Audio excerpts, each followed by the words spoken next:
Ya, kita masuk dalam doa ya. Kami bersyukur di dalam kemurahan dan kekuatan pemeliharaan Tuhan, kami masih diberi kesempatan hidup untuk membawa seluruh kesaksian tentang Kristus, tentang keberadaan yang maha kekal, yang tidak pernah berubah, yang menyelamatkan dan menjadi satu berita bagi setiap manusia, dan menjadi saksi Tuhan, terang Tuhan menjadi kekuatan yang akan membuka seluruh keselamatan terbuka bagi bangsa-bangsa. Dan ada kesulitan-kesulitan yang kami alami baik di dalam kultur kami, dalam pemikiran, pola berpikir kami, sehingga kami sulit sekali untuk menerima Kristus yang seutuhnya, yang sesungguhnya di dalam Alkitab. Sehingga dalam kelemahan-kelemahan kami dan juga pengaruh-pengaruh pengajaran, banyak mempengaruhi kami sehingga kami bisa berpikir yang salah dan menyesatkan. Walaupun kami merasakan bahwa Yesus adalah Tuhan Juru Selamat, tetapi dalam pola hidup kami, dalam hal-hal praktis, kami jatuh di dalam dosa yang mungkin bagi kami tidak kami rasakan. Tolonglah kami supaya kami diberi penjelasan, diberi pencerahan, sehingga dengan kuasa roh-Mu dalam firman-Mu, kami bisa kembali melihat jalan Tuhan yang serba baik, serba indah, dan serba murah hati itu. Terima kasih Bapak, kami serahkan supaya kami bisa mendapatkan kekuatan, biarlah roh Tuhan bekerja dalam hati kami, menolong kami dan memberikan penjelasan serta tuntunan. Dan firman inilah yang menjadi kekuatan iman kami. Di dalam nama Tuhan Yesus, kami serahkan doa kami ini. Amin.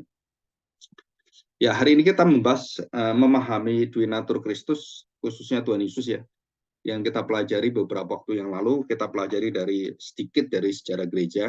Nah, nanti hari Kamis juga kita masuk lagi ke dalam dua pemikiran besar, yaitu Anselmus dan Thomas Aquinas. Nah, saya tidak bahas secara detail hari ini, saya bahas secara detailnya nanti hari Kamis, dan pemikiran-pemikiran yang akhirnya dipakai oleh Gereja Roma Katolik sebagai kekuatan natural theology, dan di situ akhirnya terbuka terhadap jalan keselamatan bukan hanya di dalam iman Kristen ya, dan itu karena membuka celah itu. Nah, itu nanti saya jelaskan hari Kamis. Nah, hari ini saya ingin kita masuk ke dalam pengertian, pemahaman tentang dua natur Kristus dalam satu pribadi, khususnya ya, dan sangat unik dan istimewa, itu yang membukakan adalah Injil Yohanes. Nah, kenapa dalam Injil Yohanes? Karena dalam Injil yang lain itu tidak diberitahukan dan tidak dijelaskan. Tiga Injil, Matius, Markus, Lukas, itu menjelaskan hampir kebanyakan porsinya itu adalah porsi Yesus yang adalah manusia, asal-usulnya dan semuanya. Dan hanya Injil Yohanes yang menyeimbangkan dan yang membawa seluruh daripada kemanusiaan dan keilahian Kristus atau ketuhanan kealahan Kristus itu betul-betul terbuka gitu ya, betul-betul sangat jelas, dan menjadi kitab yang menutup Injil. Jadi 4 kitab Injil itu penutupnya Yohanes. Kenapa? Karena disitulah kunci merangkaikan dan menyimpulkan seluruh Injil yang ada, yang ditulis oleh baik itu Matius, Markus, Lukas, dan di dalam Injil Yohanes itu. Nah, kita akan pelajari di mana letaknya, keindahannya, dan juga konsepnya serta cara berpikirnya. Nah, ini semua adalah satu pergumulan ya, satu pergumulan, sehingga waktu Yohanes menuliskan itu, kita percaya bahwa tulisan Yohanes adalah firman Allah, pewahyuan, sehingga Roh Kudus lah yang menolong waktu dia memakai kata-kata ataupun memilih kata, huruf, kalimat, dan semuanya, dan dia tuliskan, itu tidak terlepas dari kekuatan pertolongan daripada Roh Kudus. Ya, kenapa? Karena nggak mungkin manusia bisa menuliskan itu dengan tepat, dengan sempurna, dan tidak ada salahnya. Dan itu semua adalah pengajaran-pengajaran hubungan Kristus dengan Bapaknya, hubungan Kristus dengan Roh Kudus. Itu tidak pernah ada nabi-nabi yang pernah mengungkapkan ini. Dan Yohanes itu bukan dia yang mengungkapkan, tetapi dia menuliskan apa yang diungkapkan oleh Kristus. Jadi bukan dianya ya, tapi dia mendapatkan apa yang dia lihat, apa yang dia dengar, apa yang dia saksikan, yang dia alami bersama-sama dengan Tuhan Yesus selama 3,5 tahun itu, dan itulah yang dia tuliskan. Dan yang luar biasa adalah Roh Kudus memakai seluruh pemikiran Yohanes yang unik, yang secara pribadi itu dan pengetahuan dia juga sama. Nah, kita baru tahu bahwa Yohanes adalah orang yang juga menyenangi filsafat Yunani. Kenapa? Karena dalam tulisannya itu dia sangat banyak pengaruh filsafat Yunani, pemikiran tentang dualisme dan semuanya. Nah, oke. Kita akan membaca Yohanes pasal 1 ayat 1 dan 2, terus ayat 14 dan 18. Ya, 14 dan 18. Coba kita lihat Yohanes pasal yang pertama. Ini ayat yang sering kali dipakai untuk menyatakan Yesus itu adalah Allah, gitu ya. Betul, setelah itu adalah sangat betul, Yesus adalah ilahi, dia adalah bersama dengan Allah dan dia adalah Allah. Tapi jangan lupa, di dalam pasal ini juga Yesus dinyatakan dia adalah manusia, manusiawi, betul-betul manusia seperti kita. Dan ayatnya juga ada dan ada di dalamnya, dan itu hampir semuanya membahas tentang Yesus yang anak Allah dan anak manusia. Dan itu dituliskan dengan sangat indah, sangat baik, dan sangat seimbang dalam Injil Yohanes. Coba kita lihat. Yohanes pasal 1 ayat yang pertama. Pada mulanya, ini penjelasan sebelum semua ada. Pada mulanya. Itu apa? Itu adalah waktu Tuhan. Jadi Tuhan itu bukan tidak berwaktu ya. Tuhan itu memiliki waktu, tapi waktunya di dalam kekekalan. Jadi kalau ada orang mengatakan, Tuhan itu tidak mempunyai waktu. Betul, tidak mempunyai waktu seperti kita. Ya, seperti kita. Yang ada hari Senin, Selasa, Rabu, Kamis, ada detiknya, ada jamnya, ada semua. Betul. Ya, tetapi Tuhan punya waktunya Tuhan. Saatnya Tuhan. Dan itu saat yang di dalam kekekalan, kalau kita ngomong seperti Agustinus katakan bahwa waktunya Tuhan itu bagi kita beda dengan bagi Tuhan. Kita bisa lewat, bisa akan datang, yaitu yang ke depan, yang akan terjadi dan sudah terjadi dan sedang terjadi gitu kan, dan ada varian-varian yang lain. Tapi kalau di dalam diri Allah semuanya itu serba kekal. Kekal itu artinya bahwa hari ini adalah hari ini dan tidak pernah menjadi hari kemarin dan hari ke depan. Tetapi bagaimana waktu Tuhan sendiri mengatur waktunya, dan bagaimana Tuhan kemudian dalam mengatur yang harus datang Yesus itu nanti 2000 tahun kemudian setelah semua terjadi, setelah zamannya Daud, setelah zamannya Abraham gitu kan. Dan itu diatur oleh Tuhan, dan waktu pengaturan itu adalah waktu Tuhan. Nah, waktu Tuhan dengan waktu kita kan beda. Waktu Tuhan adalah kairos, waktu kita adalah kronos. Nah, kairos waktunya Tuhan. Jadi kalau kita bicara dunianya Tuhan. Jadi di dalam bahasa ini ya, secara bahasa filsafat itu, bahwa kita berada di dalam waktu yang sudah dipatok oleh Tuhan, sedangkan Tuhan berada di waktu yang tidak terpatok seperti kita. Jadi dia memiliki satu pengetahuan yang serba tak terbatas, dan termasuk waktu Tuhan, waktu yang tak terbatas. Bagaimana Tuhan itu punya waktu? Kita nggak tahu, tapi yang pasti Tuhan punya waktu. Tuhan punya waktunya Tuhan, saatnya Tuhan, momentum. Nah, disebut sebagai kairos. Ya, jadi mungkin kalau kita mau tahu bedanya kairos dan kronos itu, ya kita lihat kalender ya, Senin, Selasa, Rabu, Kamis gitu. Dan kemudian kita melihat kairosnya apa? Waduh, saya di sini saya bertemu dengan Tuhan. Saya bertobat. Nah, waktu saya kelas SMP, waktu saya SMA, waktu saya dengar firman Tuhan. Nah, itu kairos. Nah, Tuhan Yesus mengatakan dalam Injil Yohanes beberapa kali, dan seringkali dia mengatakan kepada ibunya, saatku belum tiba. Nanti saatnya akan tiba. Saatnya akan segera datang. Nah, itu adalah momentum. Itu adalah kairosnya. Jadi bukan kronologisnya. Waktu mamanya berkata, minta tolong kepada Tuhan Yesus supaya menolongi pernikahan itu, dan air bisa menjadi anggur. Sesudah itu Tuhan Yesus mengatakan, aku nggak bisa mengatur seperti aku mau, tapi saatnya belum tiba. Kapan saatnya belum tiba? Nah, saat itu adalah waktu mamanya berpikir dan menyerahkan, beriman kepada Tuhan dan sepenuhnya percaya pada dia, percaya pada anaknya, dan itu diberitahukan kepada orang-orang yang mencedok air yang bekerja, dan khususnya dalam menangani minuman-minuman anggur pernikahan itu, dan diperintahkan pada mereka supaya mereka percaya kepada Yesus Kristus, anaknya itu. Apapun yang dikatakan, lakukanlah. Nah, itu sebagai kairos. Nah, dalam hidup kita juga kita harus tahu, kita ini memiliki kairos. yang Tuhan sudah tetapkan, dan tidak ada satu orang pun, setan pun yang bisa mengubah itu. Termasuk kairos itu dalam hal apa? Dalam hal kita mengalami kesulitan, kita mengalami satu rintangan, kebuntuan, kebingungan, dan semuanya itu waktu Tuhan yang mengatur semuanya. Jadi kita harus tahu ini ada perbedaan ini ya. Dan kadang kairos dan kronos itu sangat bersinggungan. Ya, sangat bersinggungan artinya kairos bisa masuk dalam kronos di situ. Dan juga kadang-kadang kronos ini, kalau manusia berbuat dosa, itu bisa nembus, dan Tuhan bisa melihat, dan Tuhan bisa marah.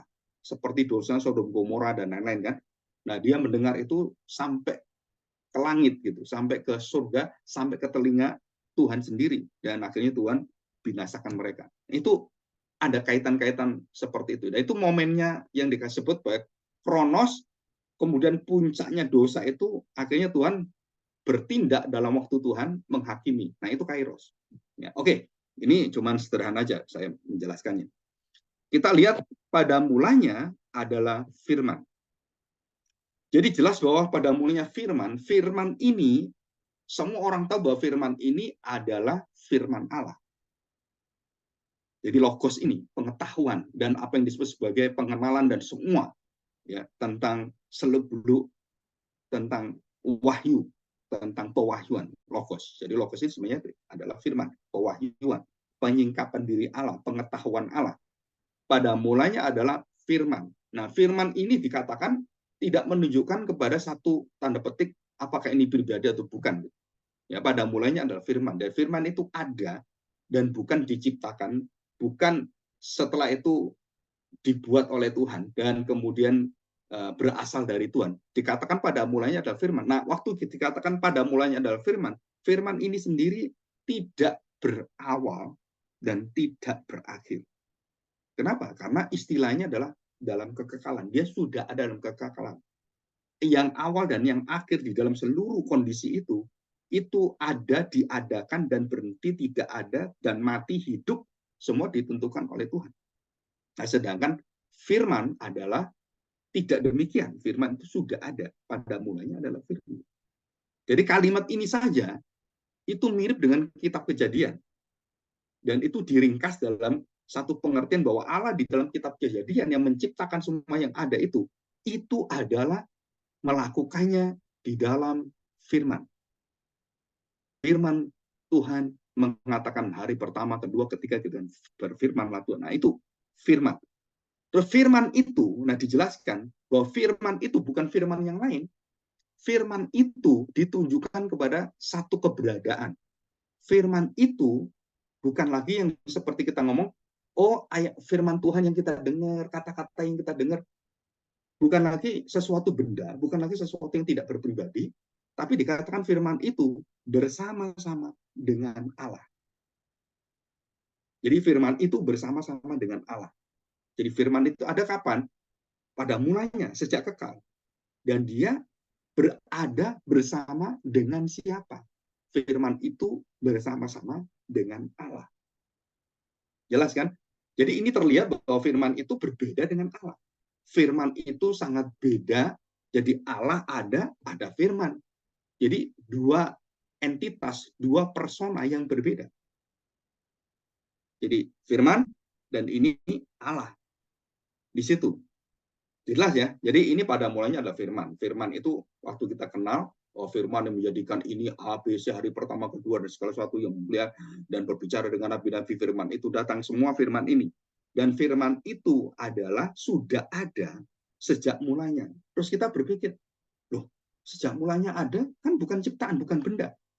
Terus apa itu firman? Nah, dikatakan firman itu adalah mewujud pada satu pribadi yang ada bersama-sama dengan Allah. Yang kekal bersama-sama dengan Allah. Jadi ini beda, firman itu beda, Allah itu beda, dalam arti ada personanya. Jadi kita melihat di sini secara sederhana ada dua persona, ini Allah, ini firman. Dan ayat yang ketiga itu memberitahukan tentang satu yang sangat indah adalah dikatakan firman itu kan, firman itu bersama dengan Allah, firman itu, dan bukan yang lain adalah Kristus. Yang ditulis oleh Yohanes ini, firman itu, Kristus itu, Yesus itu adalah Allah. Jadi proses kita melihat ya, ini kan proses perjanjian lama, perjanjian baru sampai kemudian Yesus datang gitu. Dan wujudnya firman itu menjadi manusia, dia datang. Dan ini prosesnya kan belum terwujud, ini kan masih bersama dengan Allah dan dia adalah Allah. Jadi yang bersama dengan Allah ini, persona ini berbeda dengan Allah, tetapi dia adalah Allah. Dia beda dengan Allah, dia firman, tapi sama-sama Allah. Jadi ada dua pribadi, satu kealahannya. Ada dua pribadi, yang satu esensi keilahiannya yang sama. Jadi kalau kita ngomong Allah dan firman, jadi kita ngomong firman itu ya Allah, Allah itu ya firman, Yesus itu ya Bapa, Bapa itu ya Yesus. Iya betul. Loh Pak, Yesus kan bukan Bapa, Bapa kan bukan Yesus. Betul. Loh kok betul? Tadi Bapak ngomong betul, ini betul. Loh, gimana ini katanya? Iya, karena kamu harus mengerti. Yesus itu adalah Bapa, Bapa adalah Yesus di dalam apa? Di dalam keilahiannya. Di dalam ketuhanan kealahannya. Divinitasnya, bahasa Inggrisnya. Divine, divinitas, divinity. Di dalam divinity-nya, kita tahu bahwa Yesus itu adalah Allah. Tapi pribadinya berbeda.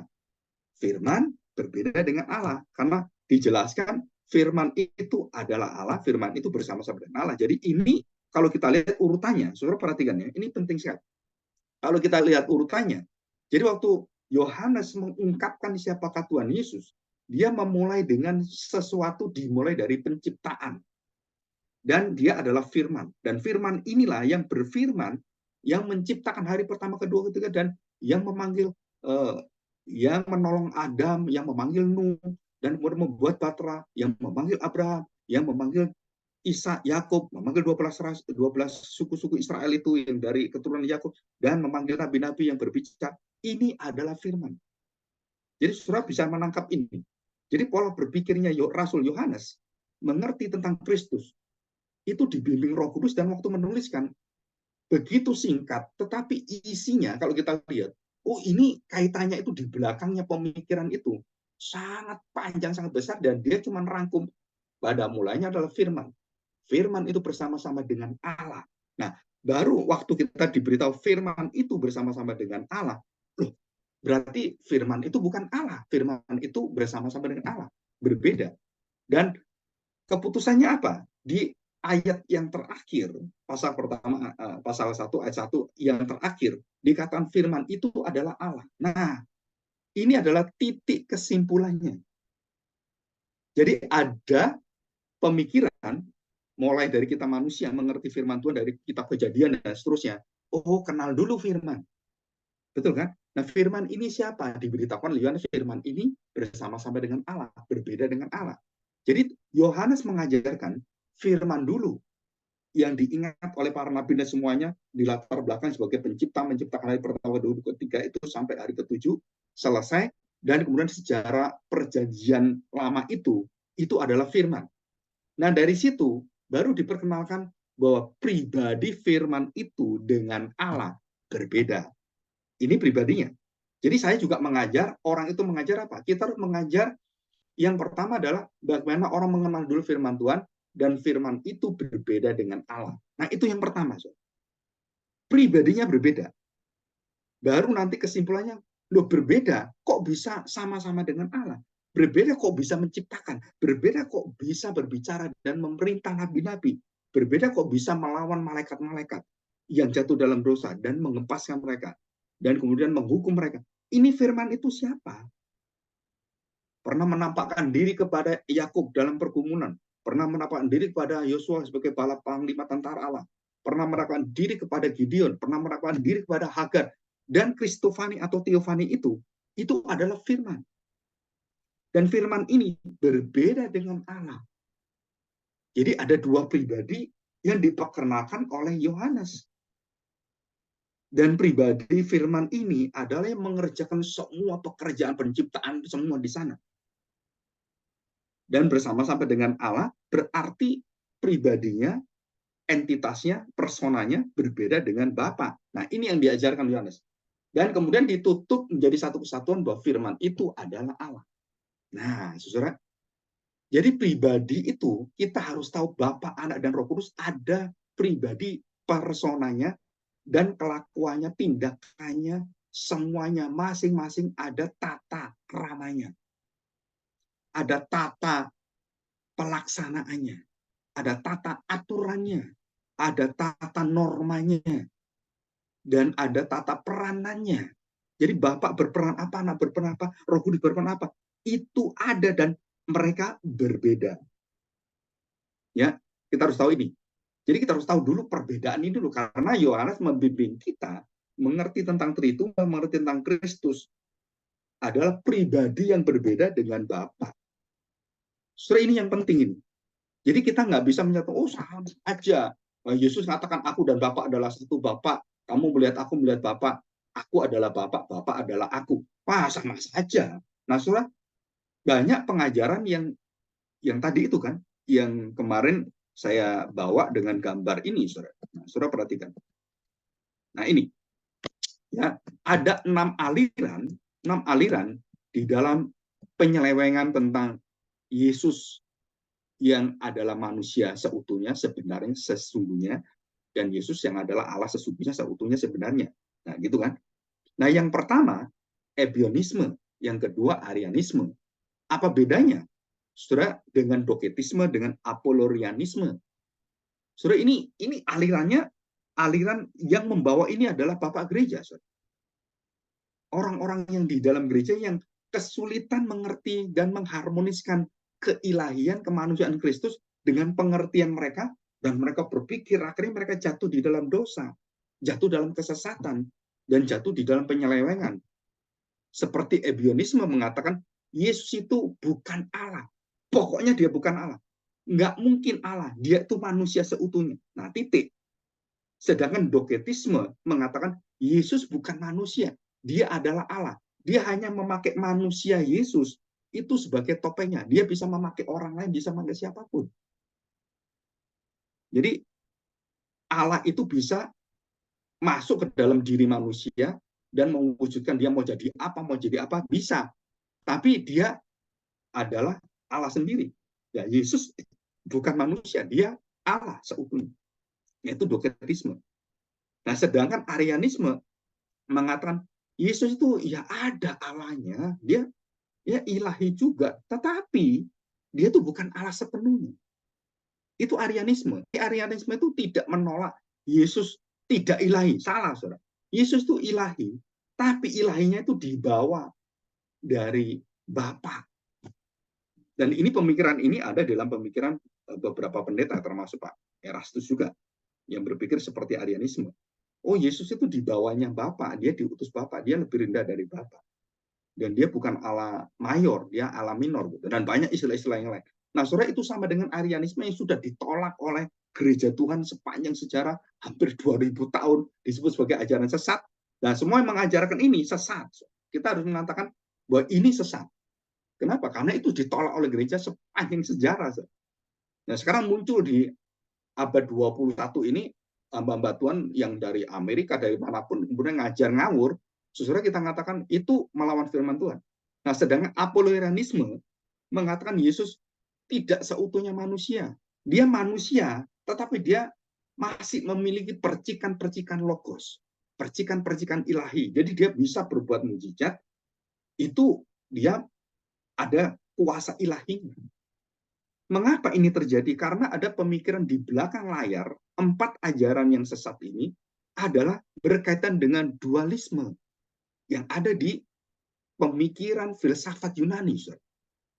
Jadi mereka nggak bisa menyatukan ini, mana yang kuat, mana yang lebih mutlak, mana yang lebih saklek gitu kan, yang betul-betul Allah, betul-betul manusia. Yesus itu Allah atau manusia? Nggak bisa, nggak pilih. Nah, itu ebionisme, itu doketisme.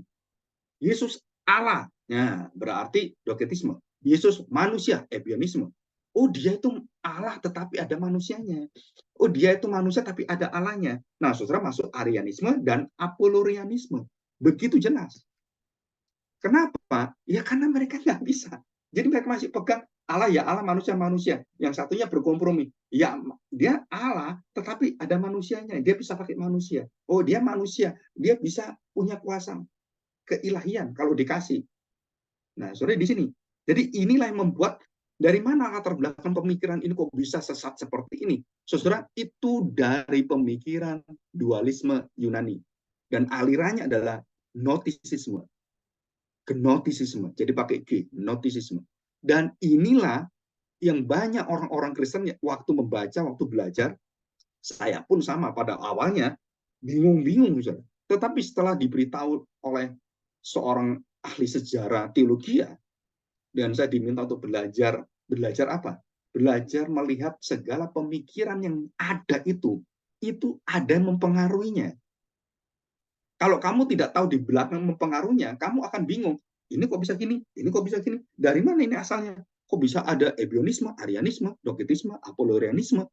Dari mana ini? Nah, saudara, kita baru tahu. Oh, akarnya itu adalah ada yang mendasari. Apa itu? Dualisme Yunani. Atau gnostisisme atau gnotisisme yang juga membawa dualisme itu masuk ke dalam budaya Yahudi, Jews atau Yudea, dan semua agama-agama lain juga akhirnya masuk ini. Sampai kepada Hindu, Buddha, itu dualisme. Dan kita lihat lambangnya Papua, lambangnya yang bulat gini, terus ada putih dan hitam. Yang hitam putih itu yang bengkok itu bulat itu, ada putihnya, yang hitam. Yang hitam ada putihnya, yang putih ada hitamnya. Nah, itu saudara bentuk itu. Ya, bentuk daripada lambang dari para agama Hindu, orang-orang Chinese dan juga semuanya, dan hampir semua sama. Di belakang itu semua adalah pemikiran, sehingga waktu orang Kristen menjadi orang Kristen, waktu pendeta itu mengkhotbahkan dan dia kesulitan dan tidak kembali pada Alkitab, dia memakai pikirannya, pasti jatuh. Pasti jatuh. Kenapa jatuh? Karena kamu tidak kembali pada Alkitab. Kamu dipengaruhi oleh pemikiran-pemikiran yang ada. Pendetamu, masa lalumu, ajaran-ajaran orang tuamu, ada setan, ada ini, pengaruh-pengaruh yang mistik, sinkretisme, toleransi. Wah, seperti itu banyak sekali. Dan kita harus bisa memilah, dan kita harus bisa murni melihat firman Tuhan adalah firman Tuhan. Di sini. Nah, saudara, baru setelah itu kita melihat apa? Ada yang satu ya, ada lagi dua aliran yang seperti ini, saudara. Perhatikan. Nestorianisme yang mengatakan Yesus itu memiliki dua pribadi. Nah, cara mendamaikannya gitu. Ya udah, satu pribadi nggak bisa, udah dua pribadi ada. Jadi pribadinya ya Allah, dia adalah manusia. Nah, saudara, apa akibatnya kalau ini diterima, semua diterima ini? Aliran yang keempat tadi dan aliran yang kelima ini, Nestorianisme mengatakan Yesus adalah dua pribadi. Jadi pribadi Allah, ya dia pribadi manusia. Atau seperti Eutikianisme, jadi monoteisme. Ya, monoteisme bukan monopersonalisme. Jadi Yesus itu bukan Allah atau bukan manusia. Dia tuh campuran. Nah, saudara, ini lebih gila lagi. Jadi itu dia tuh campuran antara Allah dan manusia. Jadi seperti cat gitu kan, dicampur antara putih dengan kuning, jadi kuning muda, atau biru dengan kuning, jadi hijau gitu kan. Jadi Yesus itu akhirnya jadi hijau. Kenapa? Dia tuh kuning, dia tuh Allah, dia ada manusia. Akhirnya terbentuk satu makhluk yang baru, satu pribadi yang baru, namanya apa? Pribadi Yesus yang bercampur. Nah, saudara, ini semua ditolak oleh gereja. Nah, saya kenapa menjelaskan ini? Nah, pemikiran inilah yang dijawab oleh Injil Yohanes dan juga dijawab oleh Rasul Paulus, terutama oleh dua rasul ini. Karena dua rasul inilah yang mempunyai pemikiran yang begitu brilian, dan khususnya Paulus yang sangat jenius dan yang sangat kalau saya ngomong, yang memahami betul, karena dia dididik, dilatih dengan pengetahuan yang sangat tinggi, dan dia murid terbaik di dalam aliran Gamaliel, aliran Yudaisme atau bangsa Ibrani, bangsa Yahudi, bangsa Israel yang sangat ketat di dalam keagamaan. Dia lulus terbaik di sana, dan dia juga menjadi murid terbaik di dalam kelas-kelas Yunani dan semuanya, dan latar belakang budaya itu. Dan dia memahami dua dunia ini, dunia Keyahudian, Israel, dan dunia Yunani, filsafatnya dengan seluruhnya. Dan Paulus itu satu-satunya rasul yang begitu komplit pengetahuannya. Dan kenapa Tuhan memakai Paulus, mempersiapkan Paulus dan kemudian memanggil dia sebagai rasul untuk segala bangsa? Karena ini, dia mengerti betul apa kondisi yang ada, pemikiran-pemikiran semua. Nah, saudara, saya melihat beberapa hamba Tuhan itu harus sadar. Kenapa sadar? Dia dipersiapkan Tuhan sampai seberapa. Jadi jangan melebihi kapasitas. Jadi kapasitas Petrus nggak bisa melanggar kapasitas atau menggantikan Paulus. Paulus nggak bisa menggantikan Petrus atau menggantikan Yohanes. Kita masing-masing pendeta, hamba Tuhan atau pelayan-pelayan Tuhan, pelayan pekerja-pekerja Tuhan, itu masing-masing punya porsinya. Kalau kamu bagus di sini, ayo kamu latih di sana. Kamu bagus di sini. Jadi masing-masing itu seperti tubuh, berfungsi sebagai mata, sebagai telinga, sebagai hidung. Itu masing-masing berfungsi dan jangan saling iri. Oh, saya jadi kaki terhina terus, nggak pernah dilihat. Kamu mata dilihat orang terus, kaki nggak pernah dilihat. Oke lah, saya nggak mau gerak supaya orang lihat saya. Akhirnya waktu nggak gerak, kenapa? Oh, kakinya nggak gerak. Nah, baru orang perhatian ke kakinya. Sudah kita nggak bisa seperti itu. Kenapa? Semua berjalan dengan firman itu dikendalikan, diharmonisasikan oleh Roh Kudus. Ya, oke, kita kembali ke atas. Ya, ini supaya kita tahu. Kita kembali ke atas. Nah, saudara, kita lihat di sini. Ya, nah, perhatikan baik-baik. Jadi di dalam Yohanes pasal 1 ayat 1 tadi dijelaskan bahwa mulai perjalanan firman itu awalnya waktunya kapan, keberadaan kapan. Yang kedua, dia bersama dengan apa, dengan siapa, dan di mana, itu dijelaskan bersama-sama dengan Allah. Jadi perbedaan firman pribadi berbeda dengan Bapa Allah pribadi. Jadi dua persona yang berbeda. Dan kemudian dikatakan pada kesimpulan terakhir, firman itu adalah Allah. Kok bisa? Pribadinya berbeda, kok sekarang sama? Apanya yang sama? Pribadinya berbeda, perannya berbeda. Tapi kok sama? Nah, saudara perhatikan, samanya di mana? Firman itu adalah Allah. Samanya di dalam keilahian. Berbedanya di mana? Di dalam peranan pribadinya. Nah, kalau kita lihat gambarnya, saudara, kalau kita lihat gambarnya, coba kita lihat ya. Nah, ini sudah saya jelaskan kalau saudara mendapatkan doktrin Allah Tritunggal. Ini ada di dalam video saya yang lama. Ya, oke, ini. Ya, saudara perhatikan. Lebih besar ya. Nah, saudara perhatikan. Yang warna kuning ya. Yang warna kuning, Father, Bapa, is God. Nah, warna kuning ini segitiga ini menunjukkan keilahian. Jadi sama sisi persis dan tidak ada perbedaan, semua sisi sama, haknya sama, kemahakuasaan, kemahatauan, kemahahadiran sama. Ya, keilahiannya sama. Sifat-sifatnya sama, atributnya sama, naturnya sama. Jadi Allah Bapa, Bapa itu Allah, Anak itu Allah, Spirit, Roh Kudus itu adalah Allah. Nah, saudara, ini di dalam apa? Kepribadian. Bukan. Di dalam apa? Keilahian. Jadi yang kita lihat, firman adalah Allah. Langsung kita tahu, dia bukan pribadi, tapi adalah di dalam keilahian. Bapa adalah aku. Aku adalah Bapa. Roh Kudus adalah aku. Aku adalah Roh Kudus. Saudara, orang kalau tidak bisa mengerti karena pengaruh dualisme tadi, waktu mendengarkan ini, mereka berpikir, kok bisa ya? Bagaimana ini caranya? Nah, saudara, waktu saudara berpikir, terus kemudian membuat pemikiran-pemikiran baru, terobosan-terobosan, mungkin saking pinternya, membuat satu rumusan-rumusan, formula-formula. Oh, berarti dia tuh setengah Allah, setengah manusia. Bukan Allah seutuhnya, karena kok berbeda. Nah, di mana bedanya? Nah, saudara, semakin berpikir kita semakin membuat teori-teori baru dan kemungkinan-kemungkinan baru serta pilihan-pilihan hipotesa-hipotesa yang baru. Nah, itu yang akan menyesatkan. Kenapa menyesatkan? Karena saudara tahu firman yang dituliskan itu kebenaran dan tidak untuk diotak-atik, diperdebatkan. Pasti iman kita akan dibimbing dengan pengetahuan firman Tuhan, sehingga pengetahuan kita waktu mendapatkan firman yang berasal dari pengetahuan tadi atau iman yang berasal dari pendengaran firman Tuhan, membawa iman ini menuntun pengetahuan kita. Jadi pengetahuan kebenaran kekal melahirkan iman kita.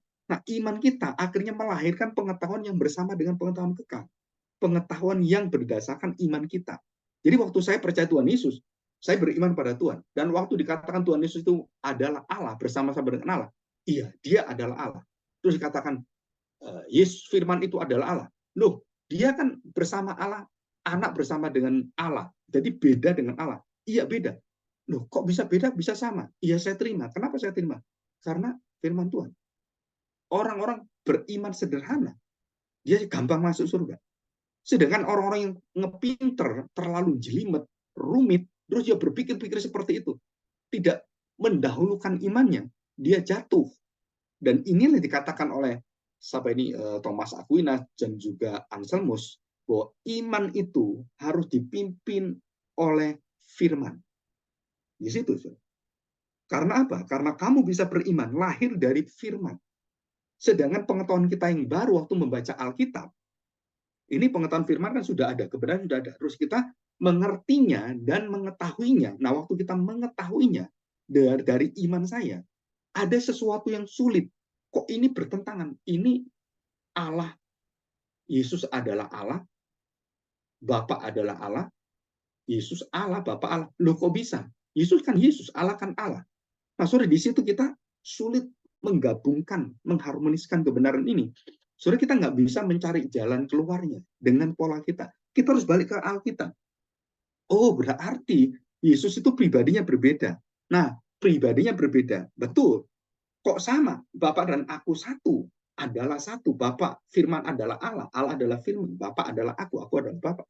Oh, bisa. Bisa. Maka waktu kita melihat di dalam Yesaya pasal 7, Yesaya pasal 9, dikatakan, dialah juru selamat, Mesias, dan Bapa yang kekal. Nah, saksi Yehova mengatakan ini Yesus itu Allah, bukan manusia. Dia Bapa yang kekal.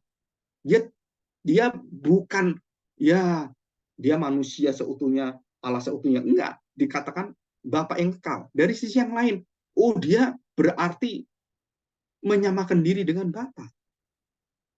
Bapa yang kekal. Jadi Mesias itu adalah Bapa yang kekal. Waktu kita membaca ini kita bingung kenapa? Loh, kok bisa ya Yesus Bapa yang kekal? Tapi yang kita tahu, firman adalah Allah di dalam keilahiannya. Oh ya benar, nggak ada masalah. Apa masalahnya? Karena kita sudah mengerti, karena kita sudah tahu, karena kita sudah beriman, percaya dengan Alkitab. Nggak ada masalah. Jika terjadi pertentangan dalam kebenaran-kebenaran Alkitab, saudara, itu karena pikiran kita terbatas. Karena kita tidak berpikir seperti pikiran Tuhan yang maha tahu, maha luas seperti itu. Dan kita nggak bisa mengharmoniskan kebenaran-kebenaran dalam Alkitab. Dan banyak, saudara, kebenaran dalam Alkitab yang tidak bisa kita harmoniskan. Contoh, kedaulatan Allah itu ada. Tanggung jawab manusia di dalam kebebasannya ada. Iya, saudara, itu ada. Jadi ini sesuatu harmonis. Jadi Allah berdaulat, menetapkan sesuatu, menetapkan semuanya, dan termasuk di dalam menetapkan dosa. Terus kemudian manusia bertanggung jawab dosanya. Iya. Loh, kok bisa dia yang menetapkan, kok dia bertanggung jawab, kan udah ditetapkan. Saudara, kita nggak bisa mengharmoniskan. Dan itu ajaran firman Tuhan. Kamu menolak yang di atas, kamu jatuh yang di bawah. Kamu menolak yang di bawah, kamu jatuh di atas. Jadi kalau di atas namanya hyper Calvinis, yang menolak segala sesuatu yang berkaitan dengan sikap manusia. Sedangkan di sini itu betul-betul menjadi orang-orang yang Pelagianisme. Jadi nggak peduli dengan kedaulatan Allah, saya menentukan. Itu semua filsafat semua di sini, semua pengetahuan manusia di sini. Nah, saudara, kita dikatakan bahwa ada tanggung jawab betul, tapi tanggung jawab semua kehendak dari mana? Dari semua keputusan Allah. Kok bisa ini? Saudara, ada jawaban di Alkitab, tetapi yang bisa menjawab dengan seutuhnya, dengan hikmat yang sempurna, ya Allah sendiri. Dan itu semua ada di Alkitab. Yang kita terima dengan kita amini, dan ada, dan kita terima. Nah, bisa ngerti ini ya? Oke, kita kembali di sini. Ya. Nah, saudara perhatikan kalimat ini.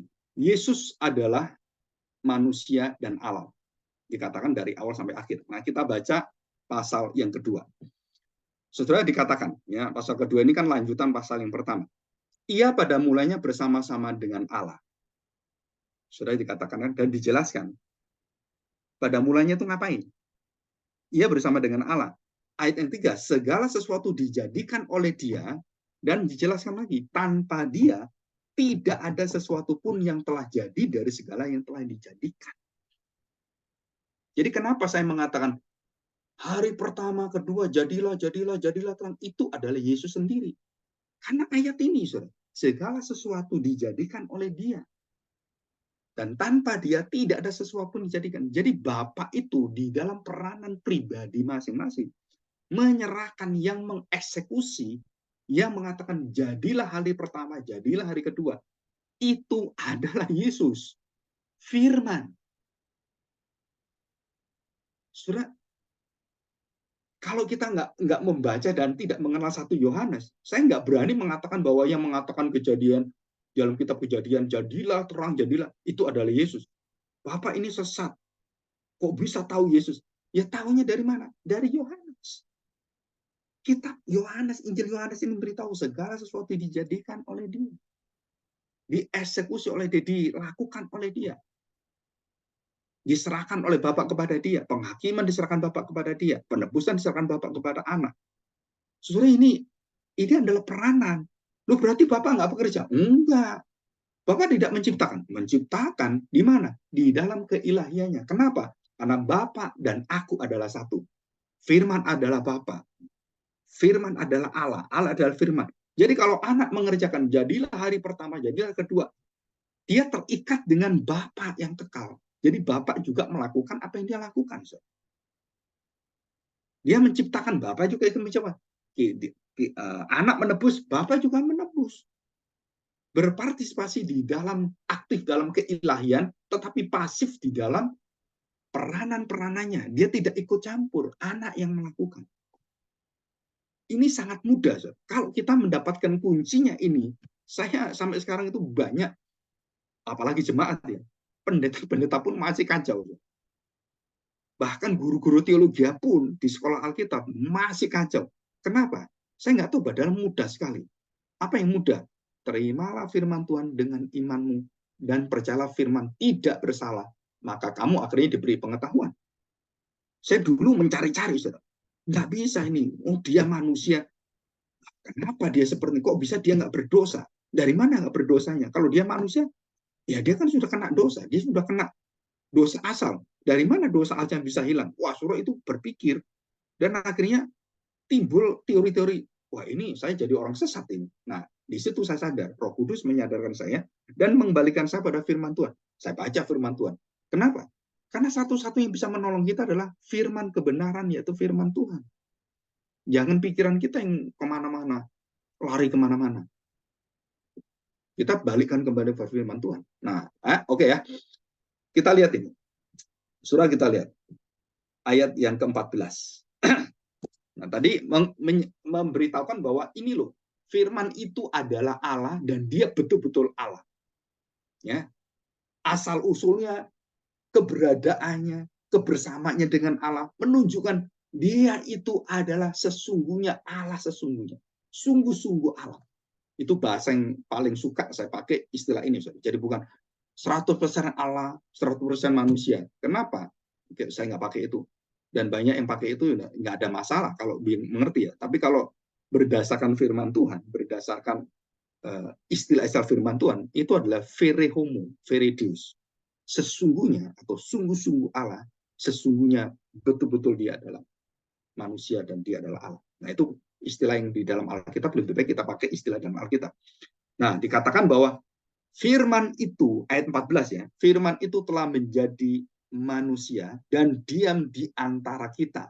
Dan kita telah melihat kemuliaannya, yaitu kemuliaan diberikan kepadanya sebagai anak tunggal Bapa, penuh kasih karunia dan kebenaran. Saudara, ini indah sekali. Nah, kita lihat ayat yang ke-15. Perhatikan, saudara. Yohanes memberi kesaksian tentang dia. Saudara perhatikan ya. Saya menyaksikan Allah yang kekal itu, yang belum menjadi manusia. Saya menyaksikan. Terus tanya, mana? Allah yang kamu saksikan, Allah itu kekal. Dia tidak memiliki waktu. Dia ada, sudah ada pada. Dia tanya orang, iya mana Allah itu? Saudara, salah satu Allah menciptakan manusia dengan rohnya adalah manusia mencari Allah dan mencari wujud kebenaran dan dikatakan, saudara, entitas perwujudan dari Allah. Waktu manusia tidak bisa menerima dan mencari perwujudan itu, akhirnya mereka menggantikan Allah itu dengan apa? Dengan kemuliaan-kemuliaan kuasa-kuasa di dunia ini. Dalam Roma pasal 1 ayat 1 ayat 19 seterusnya. Nah, saudara, kuasa ilahi yang tidak nampak, yang tidak bisa disaksikan, yang tidak bisa disentuh, tidak bisa betul-betul dilihat, akhirnya manusia menciptakan Allah yang bisa dilihat, dan itulah menyembah Allah. Menciptakan Allah dengan daya cipta Allah, dan menciptakan Allah pencipta dari daya pencipta, dan ciptaan yang diciptakan dari ciptaan yang menciptakan dari daya cipta pencipta. Setelah itu, jadi kita tahu bahwa waktu manusia mencari itu dan dia tidak bisa, terus di mana Allah itu? Ya, kamu rasakan aja. Gimana rasanya?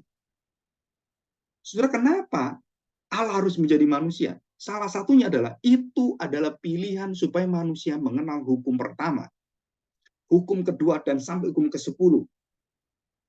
Dan yang terutama, yang tertinggi, hukum pertama, jangan menyembah Allah lain. Kenapa? Karena Tuhan tahu, kalau manusia tidak dinampaki wujud Allah, manusia tidak akan pernah ditolong, dia pasti mati. Jadi salah satu, kenapa Allah menjadi manusia, bukan hanya menyelamatkan dosa manusia, termasuk dosa penyembah berhala, tetapi membuktikan bahwa Allah itu adalah Allah yang bisa diterima dalam segala kemanusiaan kita. Dalam segala panca indera kita. Dari segala perwujudan seutuhnya kita menjadi manusia. Kita bisa menerima Allah dalam seluruh kemanusiaan kita. Dan itulah arti, marilah kita menciptakan manusia serupa segambar dengan kita. Saudara, ini satu pengetahuan Tuhan yang sangat dalam. Jadi perwujudan kemanusiaan Kristus itu membawa seluruh perwujudan Allah itu bisa dikenal oleh manusia. Kalau tidak, saudara, semua menyembah berhala. Termasuk gereja Tuhan menyembah berhala dengan menciptakan Yesus yang separuh manusia, separuh Allah, minor, mayor, dan semuanya. Itu gereja berhala.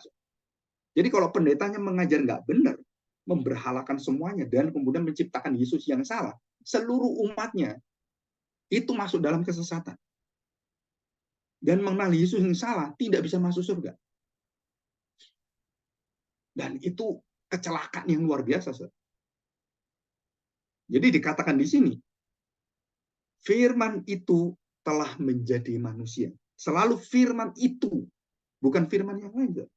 Firman itu, firman yang pada mulanya, yang menciptakan, mengadakan, semua yang dia kerjakan itu, sekarang firman itu menjadi manusia. Dan diam, nah saudara perhatikan, diam ini menunjukkan tabernakel. Diam ini menunjukkan satu bait Allah yang dibangun, diam di antara kita. Immanuel. Dan telah melihat kemuliaannya. Semua kita melihat kemuliaannya, kemuliaan Bapa, kemuliaan Allah. Yang diberikan kepadanya sebagai anak tunggal Bapa, penuh kasih karunia dan kebenaran. Ya, Yohanes menyaksikan tentang dia, kesaksian tentang dia, dan dia berseru mengatakan, inilah dia. Kenapa? Karena wujudnya ada, manusia. Baru kata-kata itu keluar.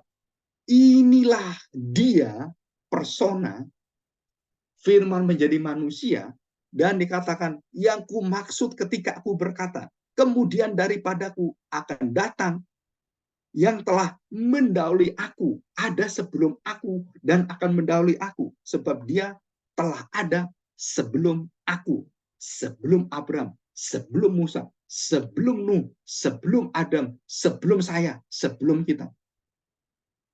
Menunjukkan apa? Dia adalah Allah. Ini loh yang menanggung, manusia menanggung. Dan jangan lupa, dia dikatakan ada sebelum aku ada. Dia adalah Allah. Jadi Yohanes sudah mengerti Yesus itu siapa. Yohanes 4 sini, bukan Rasul Yohanes. Terus ayat 16. Karena itu kepenuhannya pengetahuan kita tentang Yesus, Allah menjadi manusia, firman yang menjadi manusia ini yang ada di depan saya. Inilah dia, dikatakan oleh Yohanes, yang kumaksudkan, yang menanggung dosa manusia, bertobatlah dan pandanglah pada Dia. Dikatakan kepenuhannya membuat kita semua menerima kasih karunia demi kasih karunia. Sebab hukum Taurat diberikan oleh Musa, tetapi kasih karunia dan kebenaran datang oleh Yesus Kristus. Nah, ayat yang 18. Tidak seorang pun yang pernah melihat Allah, tetapi anak tunggal Allah yang ada di pangkuan Bapa, yang bersama dengan Bapa, yang kekal adalah Bapa sendiri. Dialah yang menyatakan. Dialah yang menyingkapkannya. Dialah yang membukakannya. Allah itu siapa? Bapa itu siapa? Lihat aku, lihat Bapa. Itu keilahian. Aku dan Bapa satu. Itu ketuhanan kealahan. Saudara, ini jelas sekali. Bapa bersama dengan anak. Anak di pangkuan Bapa. Pribadi berbeda. Nah, itu pribadi. Saudara bisa ngerti ya. Jadi saudara, ini sesuatu yang luar biasa. Ya, Tuhan Yesus mengatakan satu kalimat yang sampai hari ini, nah, waktu saya menyiapkan tentang pengajaran ini ya, karena saya pernah mengajar sudah beberapa kali gitu kan. Saudara, saya kemudian menemukan sebelum teologi sebelum itu saya sendiri yang menemukan kan. Sebelum aku dia sudah ada. Sebelum Abraham aku sudah ada. Sebelum Musa aku sudah ada. Sebelum Daud aku sudah ada. Dan kepada Filipus, sebelum kamu kenal saya sudah kenal kamu. Sebelum kamu ada, sebelum kamu kenal saya sudah tahu kamu di bawah pohon ara. Kamu lagi ngapain? Kamu mikirkan apa? Kamu lagi stres, kamu lagi bingung, kamu lagi depresi. Aku sudah tahu. Kok tahu kamu? Engkau anak Filipus itu. Saudara, sebelum kamu mengenal aku sudah kenal kamu. Sebelum kamu mengasihi aku sudah mengasihi kamu. Sebelum kamu melayani aku sudah melayani kamu. Sebelum. Menunjukkan apa? Dia adalah Allah, saudara. Yesus adalah Allah. Keberadaannya, kekuasaannya, pemeliharaannya, kasih setianya, karunia-Nya, itu meliputi kita. Ini adalah keunikan Tuhan Yesus adalah ilahi. Dia menjelaskan dengan satu kata sebelum.